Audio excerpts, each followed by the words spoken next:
On va commencer dans Exode, donc dans Bible, Exode chapitre 9, verset 5 à 9. Mais avant d'entrer dans le livre, dans la révélation d'Exode, dans les torchons des Bibles actuelles classiques, on vous apprend, c'est-à-dire Paul de Tarse vous dit que la circoncision actuelle n'a plus d'utilité, que tous ceux qui acceptent le Christ, donc Jésus, selon eux, comme Paul le dit, Jésus ne vous servira à rien. Ça veut dire que celui qui pratique encore la circoncision est en train d'entrer dans la loi. Et d'autres vous diront que Jésus est venu pour abolir la loi et aussi accomplir donc qu'il était l'ombre des choses à venir. Mais si Jésus est venu abolir la loi ou accomplir la loi et que celui qui accepte maintenant Jésus, il n'a plus besoin d'être circoncis, pourquoi Jésus donc a été circoncis? Vu que le même Paul dit dans ses épîtres que soyez mes imitateurs comme je le suis en Christ. Paul a été circoncis. Jésus a été circoncis. Donc si vous voulez imiter votre soi-disant sauveur, vous devez l'imiter même jusqu'à dans la chair par rapport à la loi de la circoncision. Est-ce que vous comprenez? Donc ici, on va aller dans Exode chapitre 9 au verset 5 à 9. C'est une histoire qui s'est véritablement produite, mais cette histoire ici s'est produite en Afrique, bien avant les autres, on va dire l'Europe, l'Asie, ainsi de suite, avant qu'on le connaisse tel que c'est là actuellement.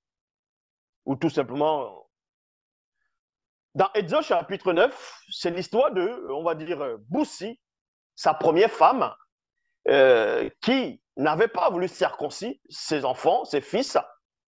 Donc, elle s'est opposée à la pratique de la circoncision parce qu'elle a trouvé que c'était rude, que ce n'était pas bon pour des enfants de bas âge, tout simplement que cette pratique, c'était en gros digne de la barbarie, dont elle s'y oppose sans percer le mécanisme vibratoire réel de la circoncision. Donc, on vous dit ici, donc, pendant qu'elle s'est opposée à la circoncision par rapport à ses enfants, à ses enfants mâles, donc les fils, voici ce qui va se passer dans Exode chapitre 9, au verset 5. Alors, à l'instant même, arriva Moudima Mikor qui s'est dit, qui se tint devant Boussi. Il y a point ici. Moutate Moa eut peur. Donc, Moutate Moa, c'est ce qu'on va appeler Séphora dans les Bibles actuelles classiques.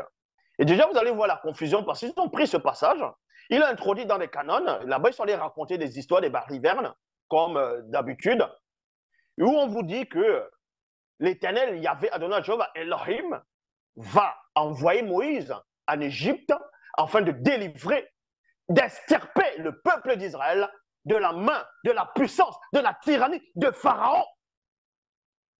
Et Moïse accepte la mission. Donc, en cours de route, on vous dit que l'Éternel revient il avait envie de tuer Moïse. Et c'est là où, en cours de route, sa femme comprend que c'était par rapport à la circoncision que Moïse n'avait pas circoncis son fils, dont il est allé contre Yahvé. Mais quand Yahvé l'a envoyé Moïse en Égypte, selon les Bibles classiques, n'avait-il pas vu pénétrer que les enfants de Moïse n'étaient pas encore circoncis? Vous voyez la confusion. Or, dans la vraie histoire ici, c'est Moudima Mekok qui s'est dit, qui vient et se place devant Boussi. Non point pour tuer Boussi, mais il va révéler quelque chose à Boussi. Moutatembo a eu peur. Ça veut dire qu'en ce moment, elle-même elle a compris, elle a pénétré que si Moudima Mekok qui s'est dit là, c'est pour quelque chose de grave. Donc, elle va comprendre ici que Moudima Mekok qui s'est dit est là pour elle. Parce qu'elle a commis une faute grave. Elle a bafoué la loi du verbe de l'Oba, de la circoncision. Elle prit une lame tranchante, virgule, coupa le prépuce de son fils Jacob et jeta à ses pieds et dit, certes, tu mets aussi un époux de sang. Il y a point ici. Pourquoi est-ce qu'elle va prononcer ces phrases-là? Pourquoi est-ce qu'ici, en ce moment précis, elle va dire, sous la présence de Moudimabe Kokisedi, que Boussi est aussi son époux de sang. Qu'est-ce qu'elle comprend par là? C'est vous montrer par là qu'elle va négliger le côté visible, physique de... parce que la circoncision doit être applicable, c'est-à-dire dans le côté physique aussi, par rapport au prépuce de l'homme. Donc, elle va négliger cela. Et quand on dit le corps qui se devient, elle comprend que effectivement, elle est aussi liée physiquement avec Boussi. Donc, ça veut dire qu'elle est liée physiquement avec Boussi et que Boussi, lui, il est déjà circoncis, forcément. L'enfant qui vient de Boussi et d'elle doit aussi passer par la loi de la circoncision. En cela où elle va capter cela, elle va accepter ça maintenant. Passer à une contrainte, le jugement. Certes, tu mets aussi un époux de sang. Et le sang maintenant va représenter l'âme. Je ne dis pas ici que le sang c'est l'âme, mais le sang va symboliser l'âme. Pourquoi est-ce qu'elle va parler de cette façon? Parce qu'elle a capté quelque chose. Elle donne la révélation en étant dans la faute. Remarquez que le tout premier homme noir universel de toute la création, c'était Moto, le tout premier homme qui a été manifesté. Et ensuite, il y a eu Muto. Donc, extirpé de Moto, dans les trois plans, l'esprit, l'âme et le corps. Et en ce moment, il vivait l'astral, donc c'était des âmes vivantes. Et ensuite, à un moment donné, il y a eu ce qu'on appelle la perturbation, donc la chute. Et c'est l'âme qui va chuter. Et écoutez attentivement, l'âme va représenter le sang. Donc, quand l'âme chute, c'est là où il va se produire quelque chose et que Moto va fermer, cacher ses parties intimes pour un but précis. Cacher, ça symbolise quoi? On va entrer dans les révélations tout à l'heure. Et la femme aussi, elle va cacher. Elle va aussi cacher. Pourquoi elle va cacher? Alors qu'elle n'a pas le sexe comme l'homme. Mais Moutatemboa a pénétré cela en ce moment. Et c'est là qu'elle comprend la gravité de sa faute, de sa négligence volontaire. En cela, il dit, certes, tu mets aussi un époux de sang lié à l'âme.